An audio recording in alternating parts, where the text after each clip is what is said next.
रही है। अच्छा, तो अपने आखिरी के लेक्चर चल रहे हैं पूरे रटने वाले magnetic matter for magnetic properties for matter. अरे हाँ सर, तो मैग्नेटिक प्रॉपर्टीज ऑफ मैटर अपन पढ़ रहे हैं। अपन को सब कुछ रटने जैसी बात है। याद कर, लास्ट टर्न पे मैं आपको पढ़ा रहा था पैरामैग्नेटिक के बारे में। अरे हाँ सर, हम जानते हैं कि पैरामैग्नेटिक में जो अपने इंडिविजुअल अनपेयर्ड इलेक्ट्रॉन्स होते हैं वो एक डाइपोल मूवमेंट होता है। वो अगर कोई मैग्नेटिक फील्ड ना लगाई जाए तो रेंडमली होते हैं, पर क्या एक मैग्नेटिक फील्ड लगाने पर वो अलाइन कर लेते हैं अपने आप को मैग्नेटिक फील्ड की तरफ, तो क्या वो एक मैग्नेट की तरह बनने लगता है, उनमें मैग्नेटाइजेशन आने लगता है। याद करो intensity of magnetization, H field, magnetising field, magnetic susceptibility, chi m. याद है कि भूल गए हो? हाँ सर, नेट मैग्नेटिक फील्ड किसकी वजह से क्या आता है? एच से डिनोटेड होता है बी नॉट, एच की वजह से आई आता है। और हाँ sir, mu not I plus H. याद है कि भूल गए हो? और आई बाई एच को बोला जाता है। हाँ सर, अपन ने बहुत सारी बातें करी थी, समझ आया था सर, अच्छा लग रहा था सर। बोलो क्लियर? अरे सोच लो। हाँ सर, ये बातें तो सर सही लग रही थी आपकी, अच्छी लग रही है। अच्छा ठीक भाई, अच्छी लग रही थी तो अपन आगे चलते हैं। अगर अच्छी लग रही थी तो लो भाई। तो अपन जो intensity of magnetisation of paramagnetic materials कर रहे थे, लास्ट टर्न पे जो मैं आपको बता रहा था वो क्या था? याद करो, जो लास्ट टर्न पे मैं आपको बताता हूँ, लास्ट टर्न पे जो मैं आपको कहानी समझा रहा था वो ये वाली थी। देखो ये वाली। हाँ सर, कि ऐसे अलाइनमेंट हो जाते हैं जैसे जैसे हम एच को बढ़ाते हैं। और हाँ सर, अगर हम टी फिक्स कर लें, टी मतलब टेम्परेचर फिक्स कर लें, एंड बी को बढ़ाएं तो आई बढ़ेगा, but after certain B not I can not increase because at this point all possible alignment already happened. अरे हाँ, एक बी नॉट वैल्यू होती है टी टेम्परेचर पर, कि भाई उससे ज्यादा अगर आप कर दोगे तो फिर कोई आई में ज्यादा चेंजेस नहीं आएंगे। क्यों? क्योंकि भैया अपन सिंपल सी बात अगर अपन बोले कि उससे ज्यादा तो हो ही नहीं सकते थे, उससे ज्यादा कैसे हो सकते हैं। अब हम क्या करें, मान लीजिए किसी एक सिनेरियो में हम बी को बी नॉट से कम ले लें, बी को बी नॉट से कम ले लें। उसी कहानी को आगे बढ़ा रहा हूं वहीं से जहां से छोड़ी थी। तो भैया अपना जो मटेरियल है उस पर अगर अपन बात करें, तो जो अपना ये मटेरियल है, अगर अपन बहुत ध्यान से समझें, कहानी को आगे बढ़ते हैं, ध्यान से सुनो। रुक जाओ भाई, रुक जाओ, अभी कहानी को लान दो। अच्छा, ऐसे अपना मटेरियल था, यहाँ पे अपन वो लगा रहे हैं एक्सटर्नल। मान लो जो अपन लगा रहे हैं वो बी नॉट से कम है, मतलब पीक से कम है। तो आप एक बात ध्यान से समझो कि आई यानी कि इंटेंसिटी ऑफ मैग्नेटाइजेशन, क्या हमें लॉजिकली समझ में आता है कि वो एच के प्रोपोर्शनल है? ये तो होती है भैया, जितना ज्यादा मैग्नेटाइजिंग फील्ड लगाओगे तो ज्यादा इंटेंसिटी ऑफ मैग्नेटाइजेशन आएगा। हाँ, अगर बी नॉट से ज्यादा चला जाएगा तो फिर मतलब बेसिकली बी नॉट से कम अपन रख रहे हैं। अच्छा, अपन एक और बात समझते हैं। हम जानते हैं कि अगर आप जैसे मान लीजिए मैंने एच फिक्स कर दिया, अब मैं टेम्परेचर बढ़ाऊं बॉडी का, एच फिक्स कर दिया तो आई भी शायद फिक्स हो गया, पर सोचो मैं टेम्परेचर बढ़ाऊं, सोचो टेम्परेचर बढ़ाऊंगा तो एनर्जी आ जाएगी, तो वो बोलेंगे मैं तुम्हारी बात क्यों मानूं, तो डिसोरिएंट होंगे तो आई घट जाएगा। अरे हाँ, यानी कि I is directly proportional to T. अगर टेम्परेचर बढ़ाओगे तो इंटेंसिटी ऑफ मैग्नेटाइजेशन घट जाएगा। ये लॉ टाइप एक चीज है, तो ध्यान से देखो। तो I is directly proportional to H by T. और हाँ sir, I is equals to C H by T. ओ हो, ये C क्या है? एक लॉ टाइप की चीज है जिसे बोलते हैं क्यूरीज लॉ। क्या बोलते हैं? Curie's law. अगर आप ध्यान से देखो तो I बाई एच क्या होता है? Sir I by H, sir I by H, sir I by H तो सर हम भूल गए नहीं, याद है? I बाई एच हमारा क्या था? जाइएम, याद है? Magnetic susceptibility. और हाँ सर, तो I बाई एच की value I C by T, इसको बोलते हैं जाइएम, यानी कि chi m of the material is C by T. इसको बोलते हैं क्यूरीज लॉ। क्या बोलते हैं? Curie's law in magnetism. क्या बोलते हैं? Curie's law in magnetism. याद रखना है, बहुत ज्यादा आने के चांसेस नहीं है, बट फिर भी अगर आ जाए तो हमें याद होना चाहिए। इसे कहते हैं क्यूरीज लॉ इन मैग्नेटिज्म। अरे यस और नो? हाँ सर, बात तो आपकी बिल्कुल सही है सर, जोरदार है सर, मजेदार है सर, शानदार है सर, पक्की बात। अरे सोच लो। So chi m equal to C by T, chi m equal to C by T. The magnetic susceptibility of paramagnetic material is inversely proportional to its absolute temperature. देखो, उसके टेम्परेचर पर उसकी मैग्नेटिक ससेप्टिबिलिटी जो कि असलियत में होती है आई बाई एच डिपेंड कर जाती है। उसे बोलते हैं Curie's law, chi m equal to C by T. याद करो, ये टी का वेरिएशन अपन मानते हैं कि डायमैग्नेटिक में नहीं होता, पैरामैग्नेटिक में होता है। फेरो में भी नहीं होता, पर फेरो जब पैरा बन जाएगा तो वो काम करने लगेगा, उसको अपन बाद में पढ़ेंगे। फिर बताओ क्या ये डायमैग्नेटिक की ये कहानी समझ आई है? फिर कह रहा हूं आज का मैक्सवेल लेक्चर जब तक ये खत्म नहीं होता तब तक बिल्कुल रटने जैसा है, समझा समझा कर रटाने का प्रयास कर रहा हूं। याद करो मटेरियल 3 टाइप के हिस्से में तोड़े थे, diamagnetic, paramagnetic, ferromagnetic. Diamagnetic feebly oppose, paramagnetic feebly align towards it, strongly align towards its ferromagnetism. क्या ये बात क्लियर है? क्या क्यूरीज लॉ भी क्लियर है? क्या ये याद रहेगा? हाँ सर याद रहेगा, बढ़िया से याद रहेगा। आगे बढ़ जाते हैं, लो भाई आ जाओ भाई। अब अपन बात करते हैं हमने कौन से मटेरियल की, अपन बात करते हैं अपने फेरोमैग्नेटिज्म की। फेरोमैग्नेटिज्म में क्यों इतने, ऐसा समझो क्यों इतना सारा, जैसे मान लीजिए कि फेरोमैग्नेटिक मटेरियल में ना आप ऐसा समझो कि ऐसा हो सकता है कि 100-200 गुना भी आराम से मैग्नेटिक फील्ड मिल जाए जो बाहर है उससे। अच्छा हाँ, इतना तगड़ा वो खुद को मैग्नेटाइज कर लेता है। उसके अंदर, उस मटेरियल के अंदर एक प्रॉपर्टी होती है फीबली, कैसी वो मैं बताता हूं आपको, ध्यान समझो पहले। Ferromagnetism based on electron theory. आ जाओ भाई। Like paramagnetic materials, atoms of the paramagnetic materials also possesses magnetic movement due to the presence of unpaired electrons. अपन जानते हैं कि भाई उसमें भी अनपेयर्ड इलेक्ट्रॉन्स होते हैं, तो सब एटम का एक एक मैग्नेटिक मूवमेंट है। डायमैग्नेटिक में तो जीरो हो गया था सिंगल सिंगल एटम का, तो पर कुल मिला के फिर कैसे वो चेंज हुआ था वो हमें याद है। अगर हम फेरोमैग्नेटिक में बात करें तो बोला भाई अनपेयर्ड इलेक्ट्रॉन्स हैं, तो भैया वो जो है अलाइंड है, मतलब उनका सबका अपना अपना मैग्नेटिक मूवमेंट है। पर क्योंकि अगर कोई मैग्नेटिक फील्ड नहीं लग रही तो सब रैंडम है, इधर इधर ऐसे है, अलग अलग हैं। ठीक है भाई। अब जब अपन ने मैग्नेटिक फील्ड लगाई, एच फील्ड लगाई, तो ऐसे ही अपन ने पैरामैग्नेटिक में भी करा था। पर इसमें ऐसा क्या हुआ, क्या लॉजिक दिया गया? पहली बात तो आप समझो, ये लॉजिक तो बात की बात है, हमने जो ऑब्जर्व करा वो क्या था, इस तरह के मटेरियल जिनमें बहुत ज्यादा मैग्नेटिक फील्ड आ जाती है उनको एक अलग कैटेगरी में डाला गया और उनको नाम दिया गया फेरोमैग्नेटिक। ओके सर, क्या नाम दिया गया? फेरोमैग्नेटिक। सबने बोला ठीक, मैंने भी बोला ठीक। Okay sir, got your point sir. Actually इसमें क्या होता है समझना, ये क्या बने आए, इन्हें कहते हैं डोमेन्स। ये देखो क्या लिखा रहा है, ये कहते हैं डोमेन्स। एक्चुअली क्या है, ऐसा समझो ये एक पूरा मटेरियल है। जैसे अगर आप बहुत ध्यान दे तो पैरामैग्नेटिक में तो आप ऐसा मान सकते हो कि सब डिसोरिएंट है, किसी को मतलब नहीं था, एवरी इंडिविजुअल इज इंडिपेंडेंट। अच्छा, every individual is independent. Okay sir. पर ऐसा समझो डोमेन्स में जो बेसिकली अपना फेरोमैग्नेटिक मटेरियल है उसमें ऐसा समझो कि गुच्छे हैं, मतलब ऐसा समझो अलग अलग अलग अलग अलग अलग रिलीजन के बहुत सारे लोग हैं, सबका एक नेता है। आप ऐसा समझो, नेता मतलब एक लीडर है। अच्छा ओके, कोई इधर अलाइंड है 10-20, कुछ इधर अलाइंड है 100-200, कुछ इधर अलाइंड है 1000-2000, मतलब गुच्छे हैं, गुच्छे इन अ पर्टिकुलर अलाइंड डायरेक्शन। देखो ओहो, मैं ही नहीं कह रहा हूं नेट अभी जीरो नहीं, नेट अभी भी जीरो है, पर ऐसा समझो 1000-2000 इधर तो 1000-2000 इधर, 1000-2000 इधर तो 1000-2000 इधर, मतलब गुच्छों में है वो, इंडिविजुअल अलग अलग नहीं, गुच्छों में, और उनका एक लीडर है, आप ऐसा समझो। अच्छा, तो डोमेन्स में है। ओके, अब ऐसे समझो कि इसमें क्या होता है ना, कि जैसे मान लीजिए कि जब पैरामैग्नेटिक, ऐसा समझने की बात है, वैसे तो याद ही रखना है सही बताऊं तो, बट फिर भी समझने के फील करो कि मान लो पैरामैग्नेटिक में इधर मैग्नेटिक फील्ड लगाई, तो जो अपना मैग्नेटिक मूवमेंट ऐसे था, जो एटम का मैग्नेटिक मूवमेंट ऐसे था, उसने लाइन ऐसे करा। ठीक है भाई, अच्छा, ये किसी एक दूसरे को सपोर्ट अपोज नहीं करता है, ठीक। पर आप डोमेन्स में क्या होगा, जैसे मान लीजिए कि अपने मैग्नेटिक फील्ड इधर लगाई, लीडर को लगा इधर जाना चाहिए, तो लीडर इधर गया ना, तो उसके साथ फॉलो करने वाले सब अपने आप चले गए, इन्फ्लुएंस होके, उन पे ज्यादा जोर नहीं लगाना पड़ा मैग्नेटिक फील्ड को, वो अपने आप, लीडर ने बोला अच्छा इधर चलो, सब ओके, सब लाइन हो गए। तो basically we have to invest very less energy to align these magnetic movements into the direction of magnetic field, because every domain atom supports another domain member to align into that direction. Yes or no? So हम क्या बोलते हैं कि domains बनी हुई होती हैं इनमें, एंड बेसिकली एक डोमेन अलाइन होती है, सब फटाफट फटाफट फटाफट अलाइन होती जाती है, उनका लीडर अलाइन हुआ, फटाफट सब अलाइन हो गए बिना ज्यादा किसी दिक्कत के। इसलिए हमें बहुत जल्दी मैग्नेटाइजेशन मिलने लगता है और बहुत ज्यादा ताकत के साथ मिलने लगता है। ओ हो, so the major reason behind, अगर अपन बात करें why, the major reason why basically ferromagnetism appears, या ferromagnetic materials possesses large intensity of magnetization because of the presence of domains, because of the presence of domains. अरे हाँ sir, बात तो आपकी बिल्कुल सही है सर, जोरदार है सर, मजेदार है सर, शानदार है सर। बोलो क्लियर? अरे सोच लो।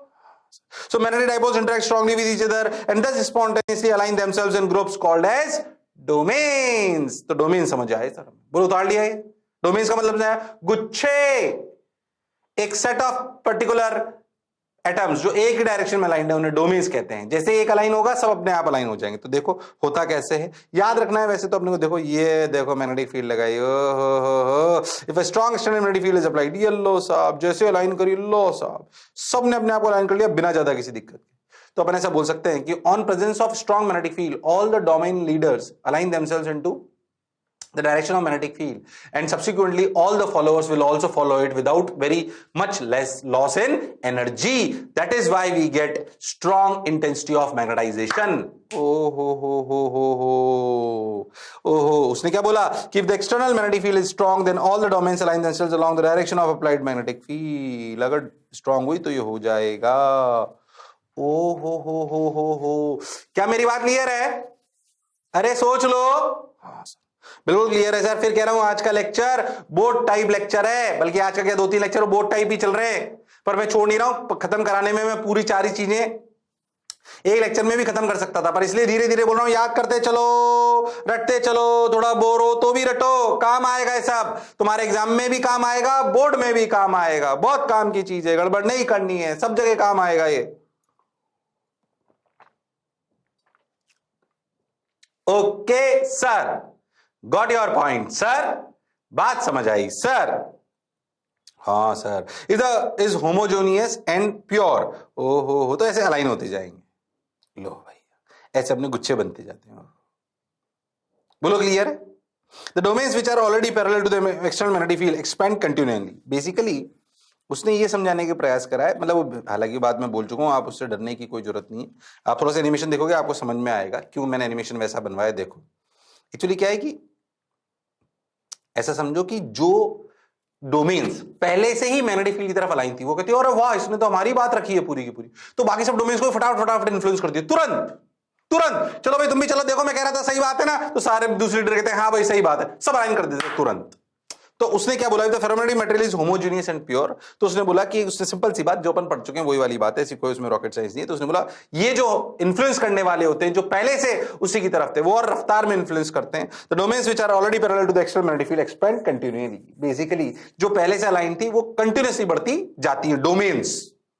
जो डोमेन पहले से, आप ऐसे समझो, जो डोमेन पहले से मैग्नेटिक फील्ड की तरफ थी वो सबको अपने अपने डोमेन में शामिल करती जाती है कि देखो आ जाओ आ जाओ आ जाओ आ जाओ। फिर वो अपने उनके लीडर को समझाती है, वो समझाते जाते खटाखट एक बड़ी डोमेन बन जाती है जो पूरी की पूरी अलाइंड होती है किधर की तरफ? मैग्नेटिक फील्ड की तरफ। तो बेसिकली ऐसा समझो जो मैग्नेटिक फील्ड के इन्फ्लुएंस में आया और जो पहले से उस डायरेक्शन में था वो अपनी बात कह के सब अपनी पूरे वो खुद एक राजा बन जाता है। अच्छा सही बताऊं तो ये थ्योरेटिकल पार्ट है, एक्सपेरिमेंटल ऑब्जर्वेशन को समझने के लिए। ऐसा होता है तो हम ऐसा बोलते हैं, ऐसा होता होगा अंदर। अच्छा हाँ सर, बात तो आपकी बिल्कुल सही है सर, जोरदार है सर, मजेदार है सर। बोलो क्लियर? अरे सोच लो, समझ आई सर ये बात? बिल्कुल क्लियर। हाँ sir. So since the dipoles are arranged in groups, very less energy is required to align them along the applied magnetic field, that is high intensity of magnetisation even at low magnetising field. हम इसको इतनी कहानी को लिखने में होता है, इसीलिए ऐसे लिख लो तुम तो, इसीलिए हम छोटी एच लगाकर भी हाई आई पाते हैं। जो अपन ने इंग्लिश में लिखा वो हिंदी में लिख दिया 3 लाइन में, छोटी सी लाइनों में, थोड़ा आसान होगा आपको। बोलो क्लियर है एकदम? अरे सोच लो। हाँ सर, फील तो आ रही है सर, याद रखना है ये पोर्शन। फिर कह रहा हूं ये याद रखना, गड़बड़ नहीं करनी। अभी आज के लेक्चर में प्रॉपर्टीज सब याद करने जैसी बातें आएगी आपको। बोलो क्रिस्टल क्लियर? अरे सोच लो। हाँ सर, क्रिस्टल क्लियर सर, अच्छा लग रहा है सर, बढ़िया लग रहा है सर, बढ़िया मजा आया सर। ओ हो। अब ये क्या है मैं आपको बताता हूं, ये कहानी किधर की तरफ ले जा रही है। एक्चुअली आप ऐसा समझो कि एक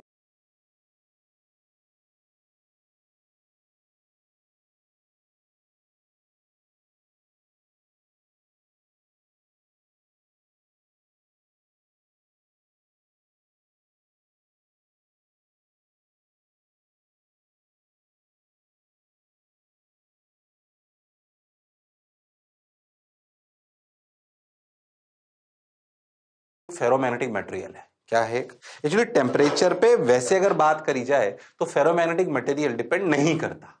टेम्परेचर पे वैसे फेरोमैग्नेटिक मटेरियल डिपेंड नहीं करता। अच्छा सर, तो फिर क्या बात है सर? फेरोमैग्नेटिक मटेरियल डिपेंड नहीं करता। अब क्या करें, अब क्या करें, अब क्या करें, अब क्या करें, अब क्या करें, अब क्या करें? ओके, अब क्या करें? ठीक है भाई, बहुत बढ़िया, बहुत सुंदर, बहुत मजा आया, वाह वाह। ठीक है, ठीक है, ठीक है, ठीक है, ठीक है, ठीक है, ओहो हो, अच्छी बात है।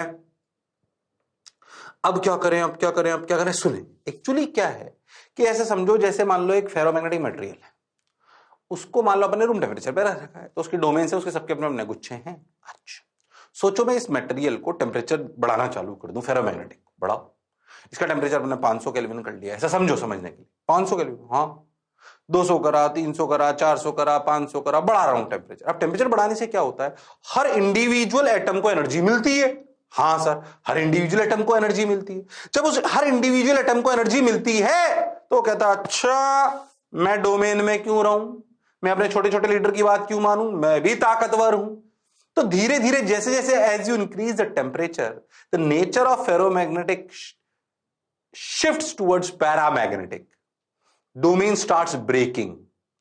ओ हो, अभी कहीं मैग्नेटिक फील्ड नहीं आई है पिक्चर में, सोचो।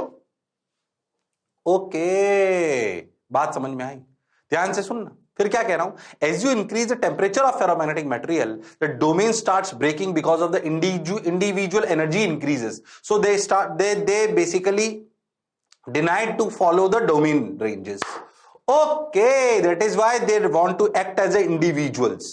ओके, तो जैसे टेम्परेचर बढ़ाओगे डोमेन्स ब्रेक होती जाएंगी and the ferromagnetic nature of the material transforms to paramagnetic in nature. अच्छा, तो किसी भी एक पर्टिकुलर मटेरियल के लिए क्या कोई एक पर्टिकुलर टेम्परेचर ऐसा होगा जिसके ऊपर वो पैरामैग्नेटिक होगा और जिसके नीचे वो फेरोमैग्नेटिक होगा?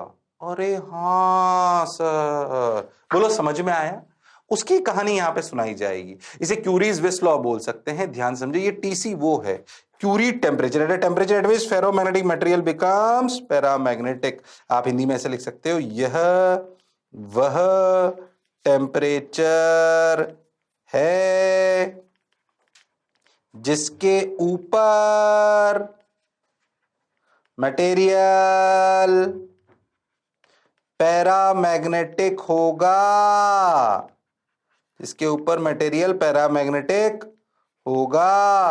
Okay sir, got your point sir, यह वह टेम्परेचर है जिसके ऊपर मटेरियल पैरामैग्नेटिक होगा। सबने बोला ठीक, मैंने भी बोला ठीक। ओके, अब वैसे फेरोमैग्नेटिक मटेरियल टेम्परेचर पे डिपेंड नहीं करता, पर इस टेम्परेचर के ऊपर तो पैरामैग्नेटिक बन गया ना।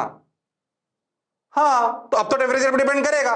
मान लीजिए कोई मटेरियल का 500 केल्विन का टीसी है, तो 500 केल्विन तक तो फेरोमैग्नेटिक वाली कैटेगरी में रहा, पर 500 केल्विन की बजाय अगर मैं टेम्परेचर रख रखा है 600 केल्विन, तो उसे पैरामैग्नेटिक में ट्रीट करूंगी, फेरोमैग्नेटिक में, पैरामैग्नेटिक में। अरे हाँ, तो फिर बोला गया क्यूरी साहब ने कि क्यूरीज का जो लॉ था अपना, याद है, chi M equal to C by T, वो बोला गया कि chi M is directly proportional to 1 by T minus T C. मतलब सोच के देखो कि अगर टीसी 500 केल्विन है तो एनटी 600 केल्विन है, तो बेसिकली जाई एम प्रोपोर्शनल होगा 1 बाई 100 केल्विन के। ओ हो, समझ आई बात कहानी? अरे हाँ सर, तो ये ऐसा बोला जाता है कि फेरोमैग्नेटिक के लिए लॉ आ गया। ये फेरोमैग्नेटिक के लिए लॉ नहीं है, लॉ अभी पैरामैग्नेटिक के लिए, पर उस पैरामैग्नेटिक मटेरियल के लिए है ये जो मटेरियल फेरो से पैरा में बना है, और वो बना है टेम्परेचर बढ़ने की वजह से। किसके बढ़ने की वजह से बना है? टेम्परेचर बढ़ने की वजह से। Is that clear to everyone?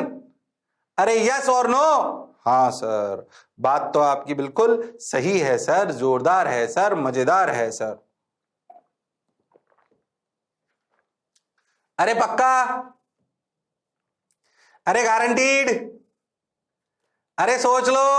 हाँ सर, हाँ सर, यह वह टेम्परेचर है जिसके ऊपर मटेरियल पैरामैग्नेटिक होगा।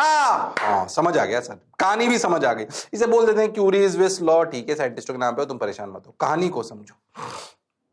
हाँ सर, टेम्परेचर ऑल दो फिर ये बहुत ज्यादा नहीं आने वाला, पर मैं तो कह रहा हूं कभी आ जाए तो हमें क्लैरिटी होनी चाहिए। ओके, तो पैरामैग्नेटिक वैसे अगर बोला जाए तो फेरोमैग्नेटिक और डायमैग्नेटिक टेम्परेचर डिपेंड नहीं करते, पर फेरोमैग्नेटिक टेम्परेचर के ऊपर पैरामैग्नेटिक बन जाता है। क्यों बन जाता है उसको लॉजिक मैंने आपको समझाया, चाहो तो वो कहानी भी लिख सकते हो कि टेम्परेचर बढ़ाने पर इंडिविजुअल की एनर्जीज बढ़ने लगती है। As you increase the temperature in ferromagnetic material, individual energies increases, लिख सकते हो चाहो तो ये। That is why they start destroying the domains, and at the point where the domains diminishes or vanished, that temperature is known as Curie's temperature. Above this temperature, this ferromagnetic material becomes paramagnetic. Okay, और इसीलिए वो curies Weiss law को follow करता है। क्या master की बात समझ आ रही है? हां सर, समझ तो आ रही है, अच्छी भी लग रही है। क्या मेरी बात क्लियर है? अरे सोच लो, अरे पक्का? हाँ सर, सही से लग रहा है सर, बढ़िया लग रहा है सर, जोरदार लग रहा है सर, अच्छा लग रहा है सर। ओके, चलो भाई चलो भाई चलो भाई, क्लियर क्लियर क्लियर, यहां तक क्लियर, मजा आया, बढ़िया, शानदार, जबरदस्त। ठीक भाई, हाँ समझ गए हम। वो तो chi equal to C by T minus T C, वो तो मैं समझ आ ही रहा है। C by T minus T C, T C क्या है? Curies temperature. ओके ठीक है सर, बात समझ गया, बढ़िया, एकदम शानदार। अब मैं आपको सही बताऊं तो अब है ना, बिल्कुल सही बताऊं तो बिल्कुल किताबी बोर्ड की प्रॉपर्टीज हैं, थोड़ा एनिमेशंस मैंने बनवा दिए, फटाफट फटाफट उतारते चलो, लॉजिकल है वैसे ये सब।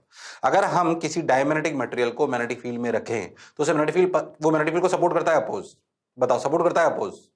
सर अपोज करता है, तो यानी कि उसे मैग्नेटिक फील्ड पसंद है कि नाराज है? नाराज है। तो अगर उसे मैग्नेटिक फील्ड में रखोगे तो सपोर्ट करेगा अपोज करेगा? अपोज करेगा। तो अगर मैं उसे फ्री छोड़ दूं घूमने के लिए तो मैग्नेटिक फील्ड की तरफ अलाइन करेगा कि उसके परपेंडिकुलर आ जाएगा? परपेंडिकुलर आ जाएगा। तो यही कहानी बताई गई है।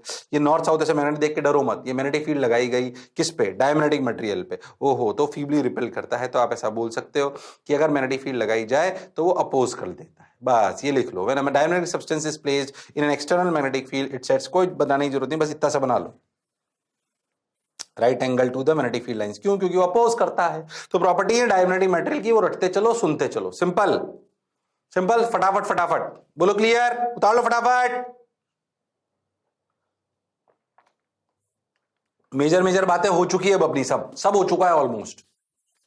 अच्छी बात सर। तो when a diamagnetic substance is placed in external magnetic field it sets itself at right angle to the magnetic field lines. ऐसा क्यों करता है? लॉजिकल है, क्योंकि अपोज करता है, फीबली अपोज करता है ना ये। हाँ सर। अब सोचो, ऐसे डायमैग्नेटिक मटेरियल की बजाय लिक्विड्स भी होते हैं, तो लिक्विड्स के लिए क्या करते हैं? देखो, ऐसे लिक्विड्स को वॉच ग्लास, मतलब थोड़ा सा कॉन्केव शेप का एक ग्लास है, उसमें अगर डायमैग्नेटिक मटेरियल भर दें और उसमें मैग्नेटिक फील्ड लगा दें। अब ये मैग्नेटिक जो अपना ये मटेरियल है, इसको सोच के देखो कि अगर आप बहुत ध्यान से देखो तो इस जो डायमैग्नेटिक मटेरियल है, इसे ये मैग्नेटिक फील्ड पसंद नहीं है। ठीक है भाई, तो ऐसा क्या बोला गया, ध्यान से समझना कि अगर आप ध्यान समझना हुआ क्या कि when diamagnetic liquid is placed in a watch glass in on two closely spaced magnetic poles it shows a slight depression from the middle। आप ऐसा समझो कि आप मैग्नेटिक फील्ड जो आपने ये ली ना मैग्नेट्स, इसको बिल्कुल पास पास ले लो ताकि मैग्नेटिक फील्ड बीच में इंटेंस हो जाए। तो ऐसा समझो ऐसे, तो इस जगह पे मैग्नेटिक फील्ड ज्यादा है, अरे हाँ ज्यादा है, अरे हाँ अगर ज्यादा है तो भैया ये इसको पसंद है कि मैग्नेटिक फील्ड पसंद है कि दूर रहना चाहता है? दूर रहना चाहता है। तो जो लिक्विड मटेरियल होता है वो बीच से थोड़ा कम हो जाता है, साइडों पे ज्यादा चला जाता है जहां पे मैग्नेटिक फील्ड कम है। अच्छा देखो, हाँ साइडों में ज्यादा आ गया, बिल्कुल सही, और बीच में डिप्रेशन में आ गया। डिप्रेशन मतलब थोड़ा कम हो गया, क्योंकि उसे मैग्नेटिक फील्ड पसंद नहीं है। तो मैं खुद ये बातें समझ में आएगी कि पैरा और फेरो में इसका उल्टा होगा। उसे रिपीट करूंगा, आप बस फटाफट फटाफट उतारते चलो, उतार लो फटाफट, और डायग्राम बना लो फटाफट, तुरंत, हड़बड़ नहीं करनी है। स्टार क्या बनाना है, मतलब सेकंड प्रॉपर्टी लिख लो, उतारते चलो फटाफट। मैंने कहा कुछ भी नहीं छोड़ा जाए इसलिए, बाकी जनरली तो ऐसे बोलते हैं बुक से पढ़ लो, एनसीईआरटी से पढ़ लो, पर ठीक है कॉम्पिटिटिव एग्जामिनेशन में आ सकती है सब छोटी छोटी चीजें, ऐसा नहीं कि आ नहीं सकते हैं, कॉम्पिटिटिव एग्जामिनेशन में आ सकता है, इसे रटते चलो, लॉजिकल है वैसे। बोलो क्लियर? हाँ सर। सोचो वॉच ग्लास में अगर अपन ये जो मैग्नेट्स है इसको दूर ले लें, थोड़ा दूर, तो सोचो साइडों पे मैग्नेटिक फील्ड ज्यादा होगी और बीच में कम होगी। अगर मैं ये जो मैग्नेट्स हैं इसको ऐसे दूर ले लूं और वॉच ग्लास को ऐसे रख दूं, तो सोचो साइडों पे मैग्नेटिक फील्ड ज्यादा होगी, बीच में कम होगी। हाँ सर, तो सोचो क्या होगा, तो सोचो क्या होगा। दूर ले लिया, ओ हो, दूर लेने पे क्या होगा, दूर लेने पर, दूर ले जाने पर magnetic field in the middle is less as compared to at ends। ऐसा होने की वजह से बीच में मैग्नेटिक फील्ड कम है तो बीच में ज्यादा लिक्विड इकट्ठा हो जाएगा, डाई मैग्नेटिक लिक्विड साइडों पे कम हो जाएगा। तो पास रखोगे तो डिप्रेशन आ जाएगा, दूर रखोगे तो हीप बन जाएगी। ओहो, ये प्रैक्टिकली देखा जाता है, जो देखा गया डायमैग्नेटिक लिक्विड्स में उसको आपको एक्सप्लेन करा जा रहा है। गड़बड़ करने की जरूरत नहीं है, कोई कष्ट वाली बात नहीं है। बोलो क्लियर है क्या? अरे सोच लो। हाँ सर, बात तो आपकी बिल्कुल सही है सर, जोरदार है सर, मजेदार है सर। बोलो क्लियर? अरे पक्का? हाँ। अब देखो सिंपल सी बात है, ये फील्ड अगर मैं अपने मेटल को फिक्स कर दूं, ऐसे मैग्नेट लगा दूं, तो जो मैग्नेटिक फील्ड होती है वो बीच में कम होती है, ये आप सब लोग जानते हो। When a diamagnetic material is placed in an external magnetic field the magnetic field lines becomes less dense. Diagram बना के बताया आपको। लेस डेंस क्यों होती है? क्योंकि कुछ अपोज करता है, तो नेट कम हो जाता है ना, तो डायग्राम कुछ इस प्रकार का बनता है। अरे हाँ सर, फटाफट उतार लो, जानते हो तुम। लेस डेंस हो जाती है क्योंकि ये फीबली अपोज करता है। फीबली क्या करता है? Oppose. Oh my God sir, बात तो आपकी बिल्कुल सही है सर, जोरदार है सर, मजेदार है sir. Okay, got your point? अरे सोच लिया?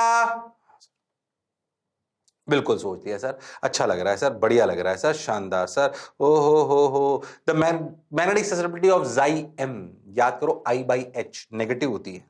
नेगेटिव क्यों होती है? Intensity of magnetisation. सोचो कि अगर मैग्नेटिक फील्ड इधर लगाते हैं तो इंटेंसिटी ऑफ मैग्नेटाइजेशन इधर आता है, तो अगर डायरेक्शन वाइज सोचें तो अपोजिट होता है, तो इसका Xm नेगेटिव लिखा जाता है। अच्छा, फीबली होता है ऐसा, बहुत छोटा सा, तो बहुत बड़ी होती है, बहुत छोटी होती है, बहुत छोटी होती है। ओ हो, तो बहुत छोटा सा अपनी बात करी जाती है। Relative permittivity mu R of diamagnetic material slightly less than 1।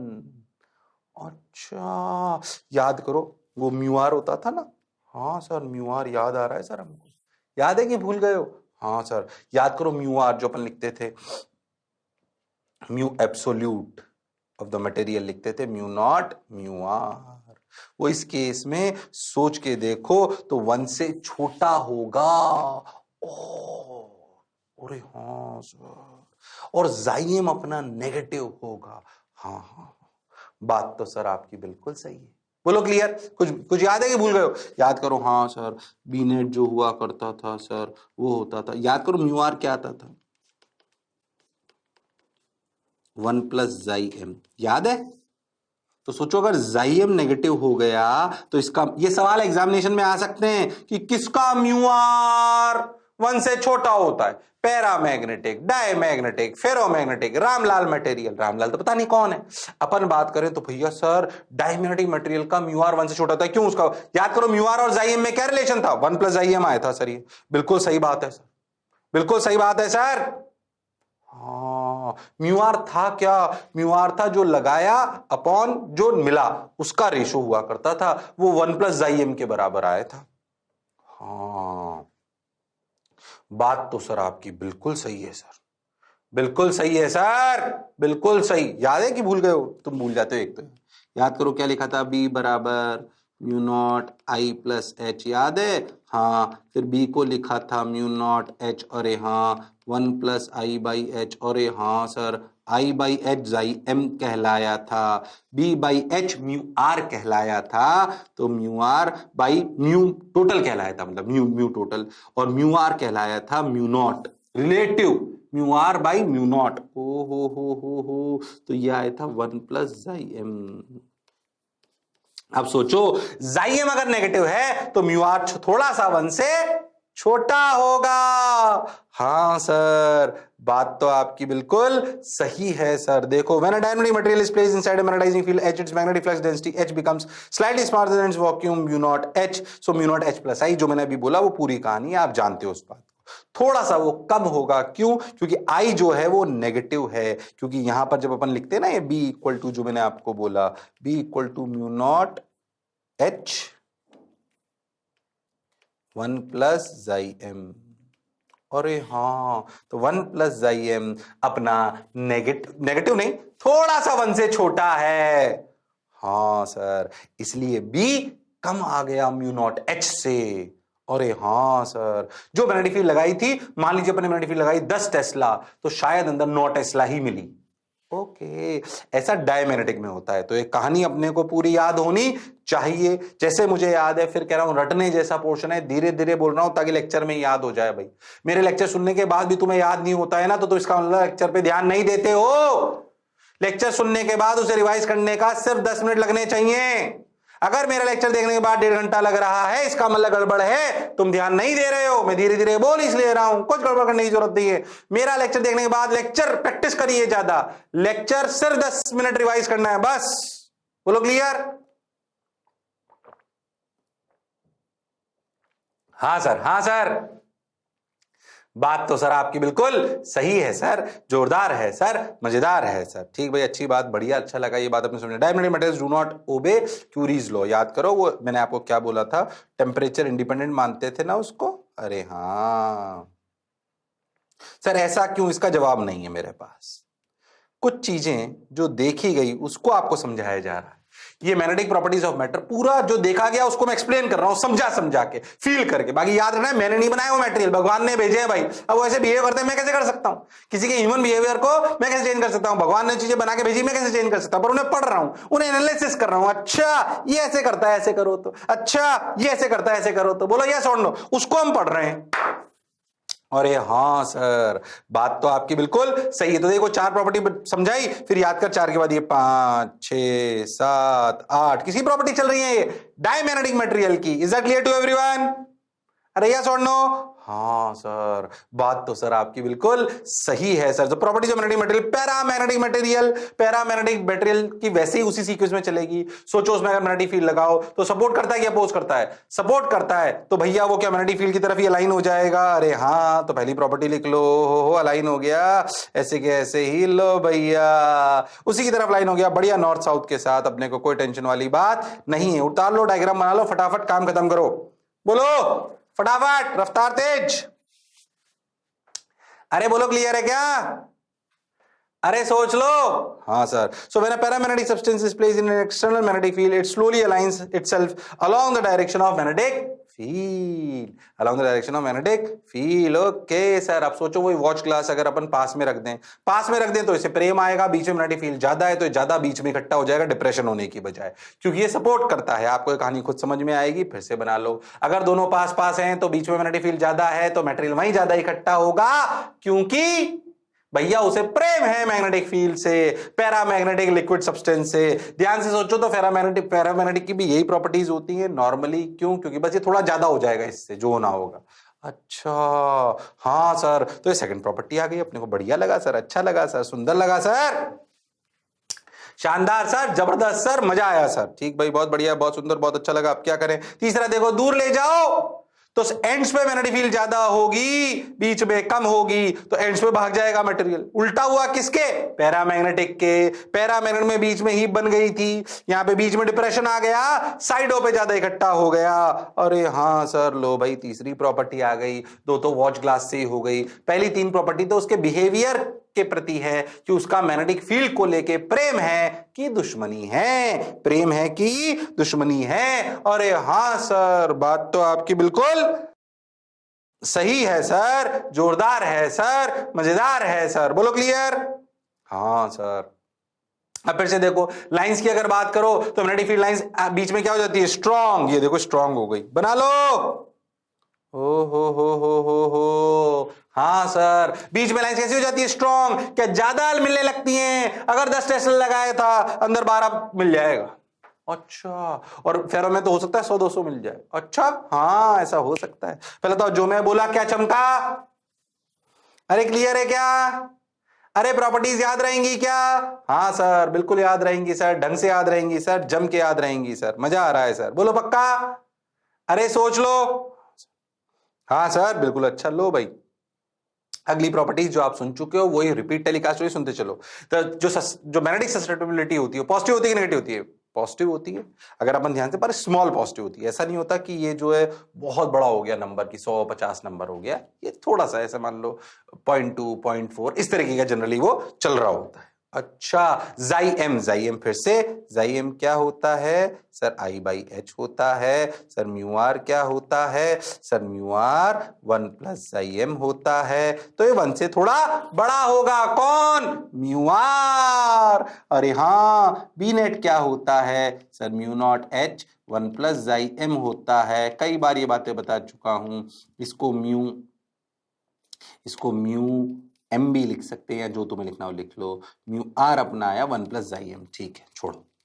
तो म्यू आर जब अपना वो 1 से थोड़ा बड़ा हुआ, अरे हाँ देखो तो भाई सेकंड प्रॉपर्टी वही आ रही होगी। देखो तो relative permittivity mu R paramagnetic material slightly greater than 1, क्योंकि जाइम हो गया पॉजिटिव। जाइम क्या हो गया?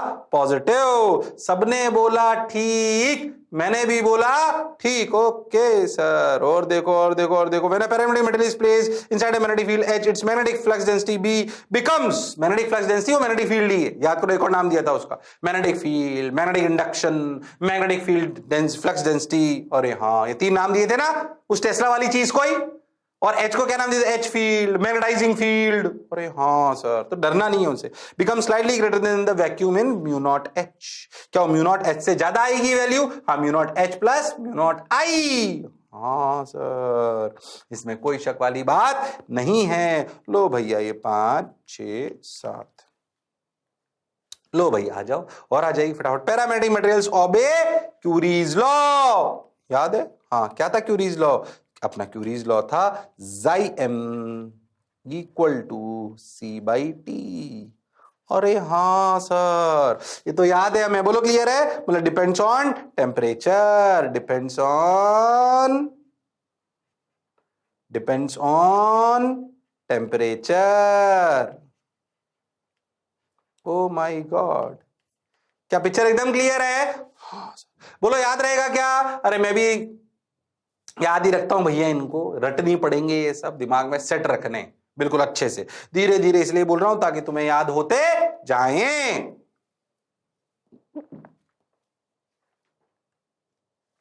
चलो भाई, बहुत बढ़िया, बहुत सुंदर, बहुत मजा आया। अब सुन, वही फेरोमैग्नेटिक की कहानी चालू हो गई। स्ट्रांगली अट्रैक्टेड है तो अगर मटेरियल लगाओगे, फटाफट लिखो यार अभी फेरोमैग्नेटिक, देखो और तेरी फटाफट से एकदम तुरंत काम कर लेगा, वही वाली कहानी। तुम ध्यान से देखो तो 1 2 3 प्रॉपर्टीज, तो फटाफट लिखो सेम एज, देखो 1 2 3 प्रॉपर्टीज याद है वॉच ग्लास वाली? 1 2 3 properties are same as paramagnetic only with slightly more intensity. बस लो आ जाओ। ओहो ये रखा, लो भैया जैसे ही अगर पास पास रखा तो बीच में देखो तगड़ी हीप बन गई, ये लो ज्यादा बनी उससे कम। Liquid do not exhibit paramagnetism, बोलो क्लियर है? अरे पक्का? हाँ सर।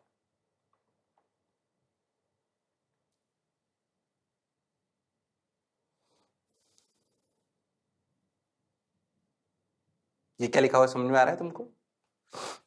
एक चीज जो अपने को याद रखनी है कि liquid and gases do not, पर ऐसा नहीं एक्सपेरिमेंट करते नहीं है, कंफ्यूज मत हो। जनरली बच्चे लिख देते हैं ऐसा हो नहीं सकता, गड़बड़ मत करना। Liquid and gases do not exhibit ferromagnetic behaviour, ये रट लो, ये थोड़ी सी बात याद रख लो, हालांकि ये ठीक है ना, रट लो। तो फिर ऐसे वॉच ग्लास वाला एक्सपेरिमेंट कैसे करेंगे? ऐसे समझो फेरोमैग्नेटिक मटेरियल का चूरा बना लो, बढ़िया फाइन टुकड़े करो और उसको वॉच ग्लास में डाल दो, तो टुकड़े टुकड़े हिल सकते हैं ना लिक्विड की तरह। हाँ, वो करा हुआ है इसने। If a finely powdered ferromagnetic substance placed in a watch glass placed on two closely spaced magnetic poles, it rises in the middle. और अगर दूर कर दे तो, याद रखें क्या लिक्विड और गैसेस में फेरोमैग्नेटिक एग्जिस्ट नहीं करता, रटने वाली चीज है। तो फिर ऐसे वॉच ग्लास वाला एक्सपेरिमेंट कैसे करे गए? उसको चूरा बनाया गया। किसका चूरा? मतलब उसको फाइन पाउडर में कन्वर्ट करा गया। किसको? फेरोमैग्नेटिक को। और फेरोमैग्नेटिक को कन्वर्ट करके ये लिख दिया गया। ठीक है, फटाफट करते हैं, आओ आ जाओ। और अगर दूर रखेंगे तो ये हो जाएगा, लिखो तुम तो ऐसे लिखो, बताऊं फालतू टाइम पास मत करो। 1 2 3 is same as that of paramagnetic, और बस वो लाइन लिख लो कि लिक्विड और गैसेस में फेरोमैग्नेटिक एग्जिस्ट नहीं करता, इसलिए वॉच ग्लास वाला एक्सपेरिमेंट करने के लिए उस मटेरियल को ही फाइन पाउडर करके एक्सपेरिमेंट करते हैं। बस बोलो क्लियर? अरे सोच लो। हाँ सर, हाँ सर सही लग रहा है सर, अच्छा लग रहा है सर। लो भाई फिर से अगर अपन लाइंस का डायग्राम का बनाए तो देखो बहुत, वो सारी लाइंस को अपने अंदर खींच लेता है ऑलमोस्ट, बाहर जितनी भी होती है कि आ जाओ भाई तुम तो मेरे पास ही। तो जो आपने पैरामेग्नेटिक डायग्राम बनाया था उसमें एक दो बाहर छोड़ी होंगी आपने, उनको मत छोड़ो, सबको अंदर बना लो। मान लो आपने 10 लाइन बनाई थी, 10 फिर बनाओ, उसमें से 10 में से आपने 5 अंदर दिखाई होंगी, 3-4 बाहर दिखाई होंगी, इसमें सारी अंदर दिखा दो तो दिख जाएगा, ताकत के साथ करता है अपना काम। हाँ सर, हाँ सर, बिल्कुल क्लियर सर, बोलो क्लियर। अरे सोच लो। हाँ सर पूरी ताकत के साथ करता है सर, अच्छा लग रहा है सर, बोलो क्लियर है। हाँ सर, हाँ सर, बढ़िया लग रहा है सर। अब अपनी प्रॉपर्टीज आ गई वही जाइएम वाली। इसका chi m very high and positive value of intensity of magnetization I, thus magnetic is also quite high. Chi m की वैल्यू अच्छी खासी ज्यादा होती है, ये कई केसेस में 1000 तक भी चल जाती है, सही बताऊं। अच्छा हाँ, खैर मैं उसकी वैल्यूज पे आपको बहुत कमेंट नहीं करना चाह रहा, because I do not want to involve you into data. पहले ही अपन बहुत सारी रटने वाली चीजें कर रहे हैं, पर ये काफी बड़ी हो सकती है ना, अच्छे अच्छे मटेरियल जो होते हैं। ठीक है भाई, अब जाइएम बड़ा हुआ तो म्यू आर भी काफी बड़ा होगा, ध्यान से देखो आप, अच्छा खासा बड़ा हो सकता है, क्योंकि म्यू आर होता क्या है, 1 plus chi m. The relative permittivity mu R of ferrometric material is far greater than 1। देखो लिखा है ना फार ग्रेटर देन 1, क्यों लिखा है फार ग्रेटर देन 1? अरे जाइएम की वैल्यू 1000 तक अगर पहुंच गई तो 1001 हो गया। अरे हाँ सर, तो खैर वो एक अलग बात, आपको पता होना चाहिए। ठीक है भाई, अपनी बात समझ आ गई। उसके बाद अगर अपन बात ध्यान से, तो बी बराबर क्या लिखते हैं, बहुत ज्यादा हो जाता है, बी बराबर म्यू नॉट एच प्लस आई, वही वाली बात कि बी अंदर बहुत ज्यादा हो जाता है, इसमें कोई शक वाली बात नहीं है। और हम जानते हैं कि टेम्परेचर पे डायरेक्टली मैटर नहीं करता, अगर एक टेम्परेचर के ऊपर चले जाएंगे क्यूरीज के तो फिर ferromagnetic material do not obey curies law, ये याद रखना। If temperature is less than Curie's temperature, उसके बाद तो वो पैरामैग्नेटिक की श्रेणी में चला जाता है ना, टीसी से नीचे। अरे हाँ सर, तो वो फॉलो नहीं करता उसको, किसको, क्यूरीज लॉ को वो फॉलो नहीं करता, डू नॉट ओबे। सिर्फ क्यूरीज लॉ को ओबे कौन करता है, पैरामैग्नेटिक। और फेरोमैग्नेटिक कब करता है, फेरोमैग्नेटिक तब करता है जब, फेरोमैग्नेटिक तब करता है जब एक लिमिट से ऊपर टेम्परेचर चला जाता है और कहानी में ट्विस्ट आ जाता है। Okay sir, got your point sir. Summary जो अपन ने अभी तक पढ़ा, ध्यान से दो, टाइमैग्नेटिक ये उतार लो ढंग से, इसको रट लो बस, बाकी सारी बात बन जाएगी तुम्हारी। हालांकि जो मैंने लिखा है वही है, देखो रट लो, इससे अपना काम बन जाएगा, बाकी सब तो ऐसे ही था। फीबली रिपेल्ड होता है by the external agent, feebly attracted होता है, स्ट्रांगली अट्रैक्टेड होता है। इसका जाइएम -1 से 0 के बीच में लाई करता है, इसका 0 से 1 के बीच में लाई करता है। ये 1 से बहुत बड़ा होता है, ये पता है, ये पता है, ये पता है, ये पता है, ये पता है, ये पता है, ये पता है, जो अपन ने पढ़ा हो सब, इसे रट लो। देखो ये क्या बना, रट लो और बनाओ, इसे फटाफट खुद बनाओ। फीबली अपोज करता है, इन्हीं प्रॉपर्टीज की वजह से तो प्रॉपर्टीज दिखाई दे रही हैं जो अपन एक्सपेरिमेंटली करी हैं, इन्हीं प्रॉपर्टीज की वजह से तो अपन ने करी। ये मैंने पूरी आपको समझो कि बोर्ड के हिसाब से और कॉम्पिटिटिव एग्जामिनेशन के थ्योरेटिकल सवालों के हिसाब से पूरा पढ़ाया है, ताकि कोई गड़बड़ ना हो। बोलो क्लियर। मैंने आपको सारे phenomena, magnetic properties of matter में भी कसर नहीं छोड़ी मैंने आपको पढ़ाने में, गड़बड़ मत करना भैया, नंबर आने चाहिए पूरे।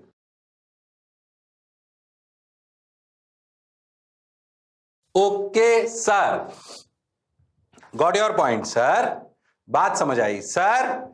बोलो रे भाई, वाह रे भाई, देखो रे भाई, सोचो रे भाई, ओहो हो, वाह वाह वाह वाह, सोचो भाई। चलो भाई, तो रट लो। हाँ भाई रट लो सर, रट लिया पक्का। अरे सोच लो, जो भी अपन ने लिखा उसको एक टेबल फॉर्म में लिख दिया है, ताकि आपको कोई तकलीफ ना आए। ओके, क्यूरीज लॉ क्या है वो हमें समझ आता है, सिर्फ पैरामैग्नेटिक करता है, फेरोमैग्नेटिक लिमिट के ऊपर करता है, उसे क्यूरीज टेम्परेचर कहते हैं। ये वो चाहो तो एक पेज लिख लो जो बेसिकली आपको याद होना चाहिए। क्या, ध्यान से देखो, B equal to mu not H 1 plus chi m, B equal to mu not H plus I, chi m equal to I by H, mu R equal to 1 plus chi m. अरे हाँ, mu of the magnetic absolute magnetic material is mu nought mu R. अरे हाँ, mu M equal to basically B by H. अरे हाँ sir, बोलो clear है। हाँ, ये सारी बातें अपने को समझ आ रही है, ज्यादा छोटे छोटे फॉर्मूले जो अपने पढ़े।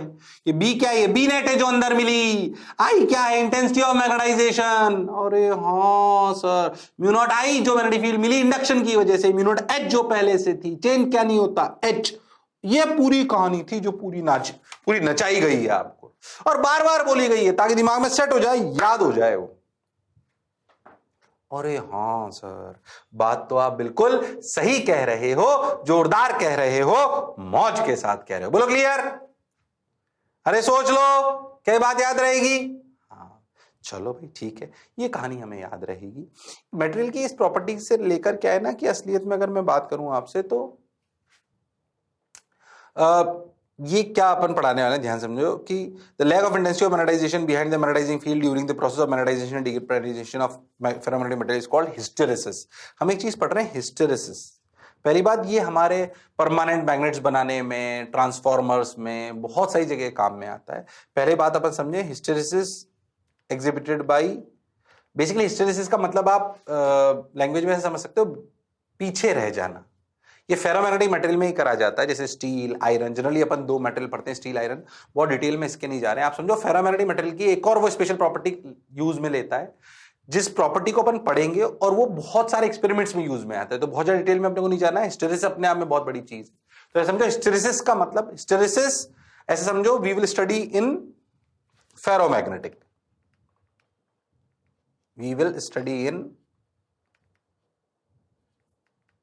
Ferromagnetic material.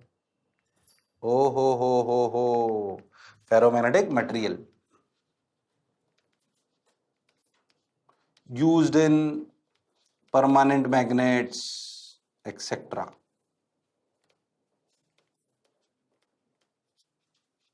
बहुत सारे यूजेस आते हैं इस उसकी प्रॉपर्टी हिस्टेरेसिस को लेकर। हिस्टेरेसिस होता क्या है सर? नई टर्म आ गई, आखिरी टर्म है, ध्यान से सुनो, ज्यादा फिर डिटेल में नहीं जानी, मैं फील कराने का प्रयास आपको कर रहा हूं। अच्छा सर, ये बात तो आपकी बिल्कुल सही सी लग रही है। एक्चुअली होता क्या है, मैं आपको पहले कहानी समझाता हूं। जैसे समझो कि मैं आपको कहानी समझाता हूं, फिर आपको एनिमेशन से दिखाऊंगा। समझो जैसे ऐसे मटेरियल है रखा हुआ, ऐसा फेरोमैग्नेटिक मटेरियल। अब एक्चुअली हमारी क्या मैग्नेटिक फील्ड है, ऐसे एरो मत बनाओ, है ना, ऐसे, ठीक है, एरो मत बनाओ। वी कैन इंक्रीज और डिक्रीज मैग्नेटिक फील्ड, और we can change direction of magnetic field also। मान लीजिए हमने एक सेटअप तैयार करा जिसमें हमने मैग्नेटिक फील्ड रख दी। अच्छा, मतलब मैग्नेटिक फील्ड रख दी मतलब फेरोमैग्नेटिक मटेरियल रख दिया, और उस फेरोमैग्नेटिक मटेरियल को ऑब्जर्व करा। क्या करा? ऑब्जर्व। ओके, क्या करने पे? मैग्नेटिक फील्ड बढ़ाई हमने, फिर घटाई हमने, तो हमने देखा उसके अंदर क्या हो रहा है, आई का क्या हो रहा है। अच्छा, तो हमने मैग्नेटिक फील्ड या एच, जो भी तुम बोलना चाहो, वो लगाया हमने। उस एच को हम, सो वी कैन इंक्रीज और डिक्रीज एच। एच लिख लो तुम तो ज्यादा अच्छा लगे, एच एच। तो हम एक एक्सपेरिमेंट कर रहे हैं जिसमें हम एक फेरोमैग्नेटिक मटेरियल में एच को बढ़ा घटा सकते हैं और उसकी डायरेक्शन भी चेंज कर सकते हैं। And we are observing I in material. Okay, तो ये जो मैं बनाने वाला हूं, ये मैंने नहीं करा है, ये ऑब्जर्वेशन है जो हमने प्रैक्टिकली देखी है। ठीक सर, बहुत बढ़िया सर, बहुत शानदार सर, मजा आया सर। ठीक है, अब क्या करें? अब क्या करें? देखो रे भाई, वाह रे भाई, सोचो रे भाई, मजा आया रे भाई। ठीक है भाई, ओके, आई इन मटेरियल। अच्छा, अब देखो क्या देखा हम, जैसे समझो तब। अच्छा, इसके ऑब्जर्वेशन को हमने ग्राफ बनाया। क्या बनाया? ग्राफ। ग्राफ को समझने की फील करना थोड़ा। ग्राफ बनाया, कौन सा ग्राफ? सुने अच्छे से। हमने क्या करा, एक ग्राफ बनाया आई और एच का। अच्छा, आई और एच का। एच जो हम लगा रहे हैं, आई जो हमें उसकी वजह से अंदर मिल रहा है। अच्छी बात है सर, बढ़िया बात है सर। अब समझो, एच इधर का मतलब मैग्नेटिक फील्ड इधर, तो आई का क्या हो रहा है? एच इधर का मतलब एच इधर, इधर ग्राफ में पीछे की तरफ, तो इधर, और जितना इधर जाओगे उतना मैग्नेट्यूड बढ़ता जाएगा। अब हमने क्या ऑब्जर्व करा उसे समझें। अच्छा, अब सुने, कैसे करें समझें। मान लो कि जब हमने स्टार्ट करा तो मैग्नेटिक मूवमेंट आई तो कुछ था ही नहीं, किसमें, फेरोमैग्नेटिक मटेरियल में कोई आई नहीं था, कुछ भी नहीं था बेसिकली, तो ऐसे रखा हुआ था, कोई इधर कोई इधर कोई इधर। हमने सोचो एच को बढ़ाया, तो अगर हमने एच को बढ़ाया तो क्या आई भी बढ़ा, लो साहब ऐसे बढ़ाओ कुछ, तो ये ऐसे बढ़ा, ये ऐसे इनिशियली, ठीक साहब यहां पहुंच गए। ये ऐसे समझो, ये ऐसी जगह पहुंचे जिसके बाद अगर एच बढ़ाओगे ना तो वो ऐसा समझो कि उसके बाद नहीं बढ़ेगा, ये ऐसे चला जाएगा शायद। क्यों, क्योंकि मैंने आपको बोला था कि एक एच के बाद, लिमिट के बाद, हालांकि उसको दिखाते हैं वहीं तक है, एक लिमिट के बाद अगर आप बढ़ाओगे भी सही, किसको, एच को, तो आई में बहुत चेंज नहीं आता, क्योंकि जितने अलाइन होने थे वो सब हो चुके। अच्छा ऐसे समझो वो यहां तक पहुंच गए, ठीक भाई, ओ ए, लो भाई। अब हमने बोला अच्छा, अब हमने एज घटाया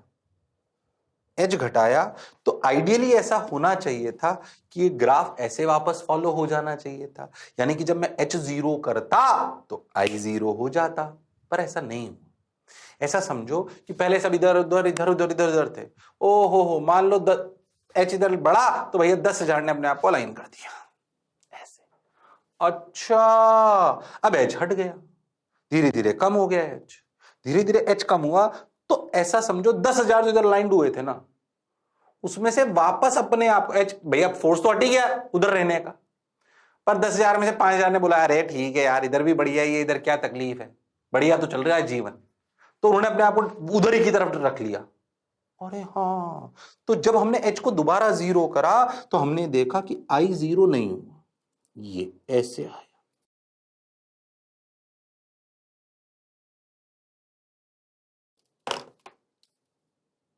ओ हो, अरे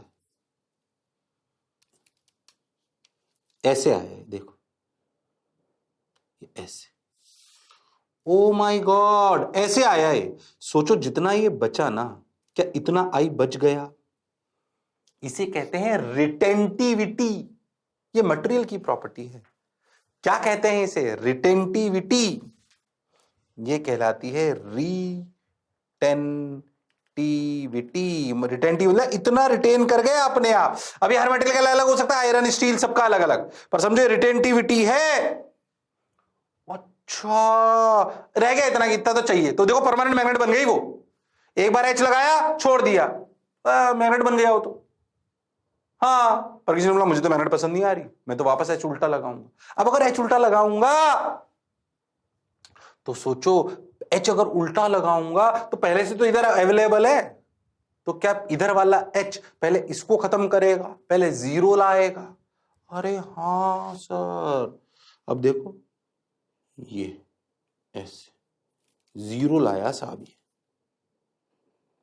ये जो जीरो लाने में एच लगा उसे कहते हैं, जो जीरो लाने में एच लगा, जीरो वापस में आई करने में, उसे बोलते हैं कोरिसिटिविटी।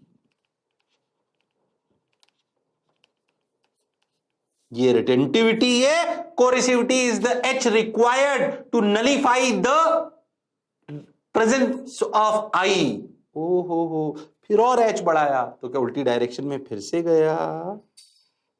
अरे हाँ सर, देखो कंफ्यूज नहीं होना, ऐसे गया, ओ हो, फिर यहां तक पहुंचे, ओ हो, फिर एच को वापस चेंज करा तो फिर रिटेंटिविटी आई, और ये कहानी चलती रही। देखो अब इस लूप को समझो। अरे हाँ सर, एक बार आगे जाके पीछे जाने में कैसे आई नाचेगा मटेरियल का, वो ये ग्राफ है। और इस कर्व को कहते हैं, ध्यान समझना, पहले ओ से ए गए, फिर ओ से बी मान लो, बी से सी मान लो, सी से डी मान लो, डी से ई मान लो, ई से एफ मान लो, फिर वापस ए मान लो। ओ हो, इसे कहते हैं हिस्टेरेसिस कर्व। हिस्टेरेसिस का मतलब होता है लैग करना, लैग कर गया ना, इधर लगाया फिर भी हटा दिया, फिर भी थोड़ा सा बच गया, अरे हाँ सर, बात तो आपकी बिल्कुल सही है सर, जोरदार है सर, मजेदार है सर। बोलो क्लियर है? अरे पक्का? हाँ सर, तो ये कहलाएगा हिस्टेरिसिस कर्व। क्या कहलाएगा? Hysteresis curve.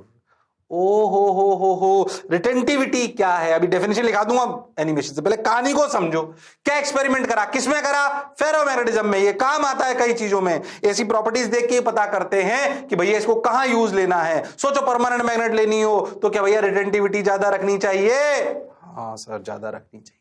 हाँ सर, बिल्कुल। चलो भाई, बात तो सर हमको समझ आई, अच्छी भी लगी, बढ़िया भी लगा, सुंदर भी लगा, वाह वाह। अब क्या करें? ओके, देखो भाई, अरे बोलो पक्का? अरे सोच लो। अरे समझ आ रहा है क्या? हाँ सर समझ आ रहा है, क्यों नहीं समझ आएगा सर? बढ़िया लग रहा है सर, शानदार लग रहा है सर, जोरदार लग रहा है सर। बोलो समझ आ रहा है? तो ये हो गया कोरिसिविटी, ये हो गया retentivity. Okay sir, got your point sir, बात समझ आई सर। अब क्या करें सर? आगे बढ़ो, बढ़ते चलो। देखो रे भाई, वाह रे भाई, उतार लिया इसको। समझ आया process? Process of graph making. अब मैं आपको एनिमेशन से थोड़ी थोड़ी चीजें और बताता चलता हूं, एनिमेशन और उससे, ताकि आपको फील आ जाए। बाकी रियल कहानी ये है, इसे हिस्टेरेसिस कहा जाता है।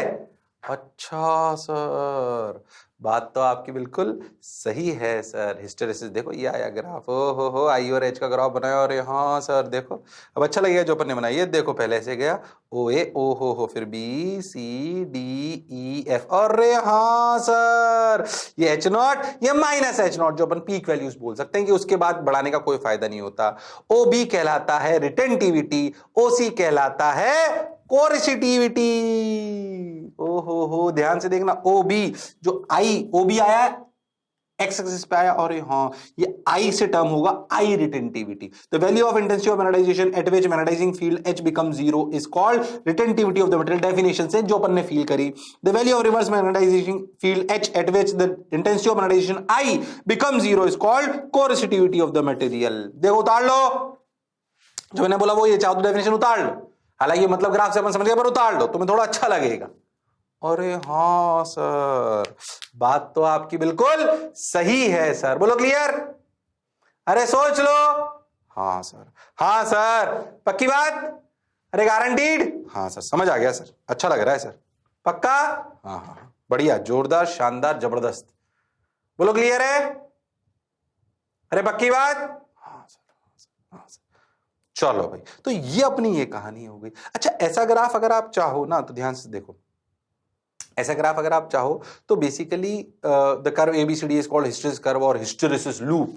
ओहो, the area of the loop shows the losses occurred on the, एक मिनट समझो, एक मिनट ध्यान समझो। एक्चुअली क्या है, मैं तुम्हें समझाता हूँ, फिर जो लिखा होगा तो क्लैरिटी आएगी। ये जो एरिया है ना किसका, इसका एरिया किसका, ग्राफ का, ये पूरा जो लूप है इसका एक एरिया है। अगर आप समझो, the process of magnetisation and demagnetisation consumes energy. हाँ जाहिर सी बात है, मैंने मैग्नेटिक फील्ड लगाई, फिर इधर लगाई, तो आप देखोगे जो मटेरियल ना उसमें हीट जनरेट होने लगती है। ये process of magnetisation demagnetisation produces heat into the material. ये हीट कहां से आई और वो हीट कितनी हुई? वो हीट जो लॉस होता है, वो जो लॉस होता है, इस हीट को आप देखोगे बाद में इंडक्शन मोटर, मतलब इंडक्शन फर्नेस, वहां कई जगह यूज में लेते हैं, खैर वो छोड़ो अभी। तो अपन उस बात पे अभी नहीं जाते हैं, अभी इतना समझते हैं कि when there is a process of magnetization and demagnetization, there is a loss. When there is process of magnetization and demagnetization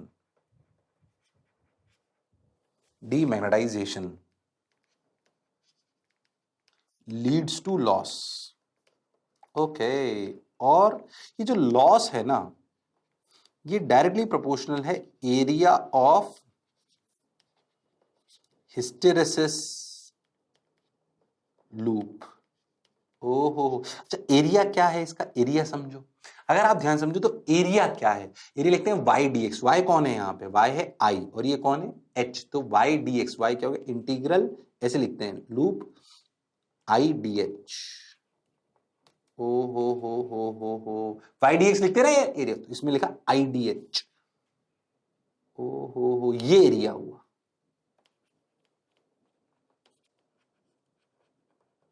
तुम्हें मेरी बात समझ आई कि नहीं आई? याद रखना है कि area of the loop represents what, जितना ज्यादा एरिया होगा उतना ज्यादा लॉस हो रहा होगा। सोचो जहां पे हमें लॉस ज्यादा चाहिए वहां पे ऐसा मटेरियल लेंगे जिसका लूप मोटा हो। अच्छा, और जहां पर ऐसा मटेरियल चाहिए होगा कि भैया लॉस कम हो, वहां पे लूप पतला चाहिए। कहीं ऐसी भी जगह होगी जहां पे लॉस ज्यादा चाहिए हो, उस लॉस को अपन हीट को यूज में ले रहे होते हैं, कई जगह उसको अपन हीट की प्रॉपर्टीज में यूज में ले लेंगे। बोलो क्लियर है? अरे सोच लो। हाँ सर, तो अब जो लिखा रहा है उसे थोड़ा समझने का अपन प्रयास करते हैं। देखो ध्यान से कि the ABCD is called hysteresis curve और loop. The area of the hysteresis loop shows the losses occurred on the process of the magnetization and is proportional to the work done और energy absorbed per unit volume. Per unit volume में लिख लो, जैसे तुम्हें अच्छा लिखना हो लिख लो, उसमें वर्क डन जो अपने को उसको करने के लिए कार्य करना पड़ा उसको per unit volume directly proportional आ गया किसके? लॉस के। The energy absorbed appears as heat energy in the specimen. Specimen मतलब मटेरियल में, इन द मटेरियल। ओके, बात तो सर आपकी सही। The hysteresis loop can also be drawn between magnetic induction and magnetising field. ये मैंने आई और एच में बनाया है। बी क्या था? नेट वाला। नेट वाला बनाओगे तो इसी तरीके का बनेगा बिल्कुल, वो याद करो, उसमें म्यू नॉट एच और जुड़ जाएगा बस। और यहां ग्राफ इसी तरीके का आएगा, इसलिए कई बार बी और एच का ग्राफ भी बनाते हैं। तो बी और एच का ग्राफ बनाओगे तो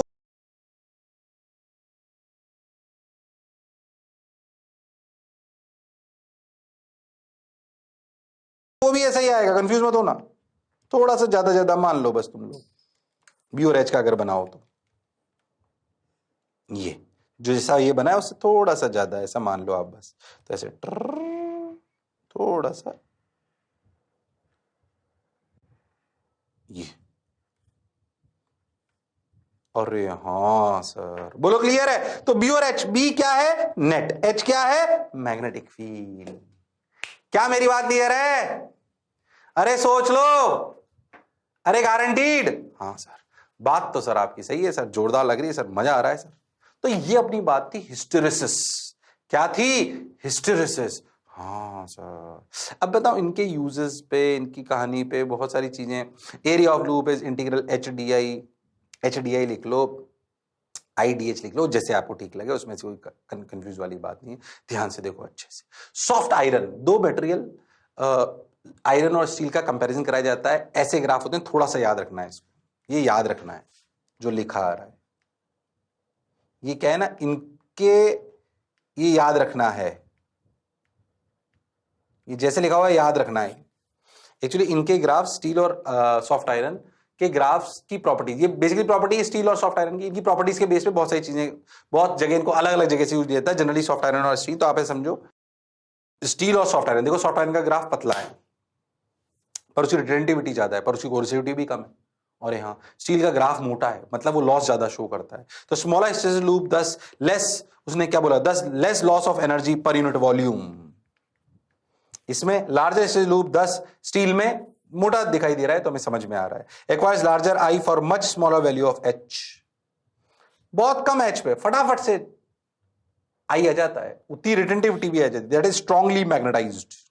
सॉफ्ट आयरन फटाफट से मैग्नेटाइज हो जाता है, weakly magnetised. Okay, higher retentivity पर लोअर कोरेसिविटी, देखो किसकी?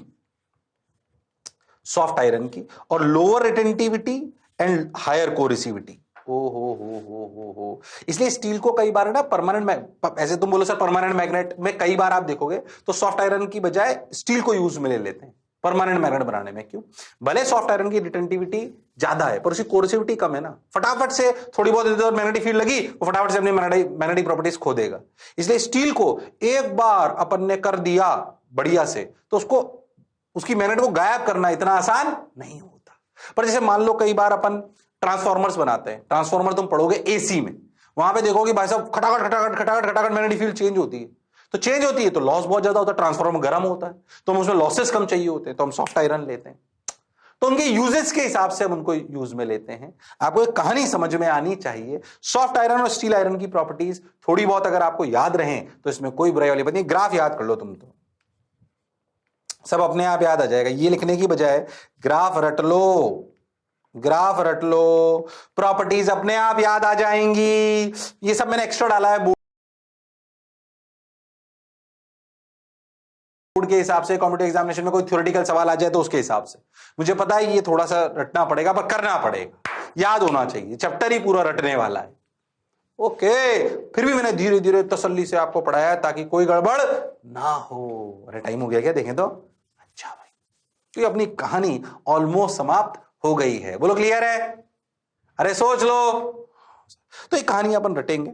अब मैं जल्दबाजी में याद रखना, एकदम रिवाइज कराता हूं फटाफट फटाफट। आज अपन ने क्या पढ़ा?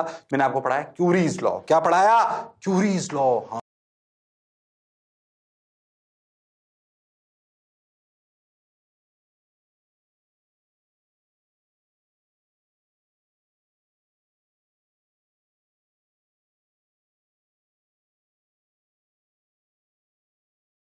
हाँ सर, आपने क्यूरीज लॉ पढ़ाया, कहानी समझ में। पैरामैग्नेटिक में वो होता है, फटाफट फटाफट करते हैं। उसमें अनपेयर्ड इलेक्ट्रॉन्स होते हैं, थोड़ी सी मैग्नेटिक फील्ड लगाओगे तो क्या होगा वो आपको समझ में आता है। अगर अपन बात करें फेरोमैग्नेटिक की तो उसमें डोमेन्स होते हैं, एक भटकता है तो सब फटाफट फटाफट भटक जाते हैं, इसलिए वो स्ट्रांगली मैग्नेटाइज होता है। फटाफट फटाफट करा रहा हूं, ध्यान से देखो। हो स्ट्रांगली मैग्नेटाइज होते हैं, जो पहले से अलाइंड होते हैं, सबको फोकस कराते हैं कि तुम भी हमारी तरफ अलाइंड हो जाओ। ये हमने बात समझी थी। हो फिर हमने बोला कि हमारा जो डायमैग्नेट फेरोमैग्नेटिक मटेरियल है वो पैरामैग्नेटिक बन सकता है एक टेम्परेचर के अबव, उसे बोलते हैं क्यूरी टेम्परेचर, उसके अबव वो पैरामैग्नेटिक की तरह बिहेव करने लगता है। सबने बोला ठीक, मैंने भी बोला ठीक। फिर प्रॉपर्टीज बताई फटाफट, कैसे कैसे होता है वॉच ग्लास में, ये वो सब कहानी आपको सुनाता चला फटाफट फटाफट फटाफट फटाफट। फिर मैंने आपको रिलेशन बताया कि जाइएम नेगेटिव होता है पैरामैग्नेटिक का, सॉरी डायमैग्नेटिक का, इसलिए म्यू आर 1 से थोड़ा सा छोटा होता है, बी थोड़ा सा कम होता है। ये क्यूरीज लॉ को फॉलो नहीं करता डायमैग्नेटिक प्रॉपर्टीज। फिर 4 प्रॉपर्टीज आपको पैरामैग्नेटिक की बताई। ओ हो पैरामैग्नेटिक की कहानी सुनाई, पूरी ढंग से सुनाई, ये सुनाई वो सुनाई। इसका जो जाइम होता है वो 1 से बड़ा होता है, इसका इसलिए म्यू आर थोड़ा 1 से बड़ा होता है, पर बहुत ज्यादा नहीं होता, बी ज्यादा होता है। ये क्यूरीज को लॉ को टेम्परेचर को फॉलो करता है। सी बार जाइम equal to C by T. Okay, फिर मैंने आपको बताया, ध्यान से समझो, तो मैंने